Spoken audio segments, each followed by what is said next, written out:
Mau tahu tutorial cara gendong boneka pakai kain jarik? Tonton ya sampai habis.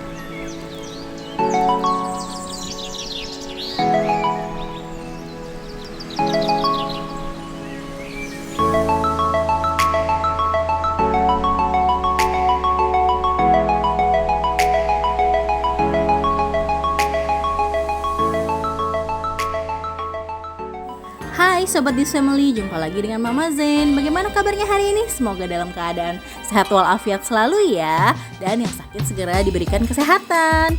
Masih ingat kan video tutorial menggendong M-Shape menggunakan kain jarik? Nah di video itu ada yang request, Kak bisa gak sih gendong boneka menggunakan kain jarik? Oh bisa dong. Nah yuk siapkan kain jarik dan bonekanya. Mama Zen mau buat simpul jangkarnya nih seperti ini. Nah mudah banget kan? Dari satu kain ini ya disimpul seperti ini, jadi yang menggunakan hijab. Nah aman banget nih, cukup tarik dan ulurkan seperti ini untuk mengencangkannya ya. Nah ini dia bonekanya. Bonekanya punya siapa nih Mama Zen? Bonekanya punya tetangga. Makasih loh tetangga udah pinjemin bonekanya buat Mama bikin request ya dari YouTube-nya This Family. Oke, udah bisa menjawab ya.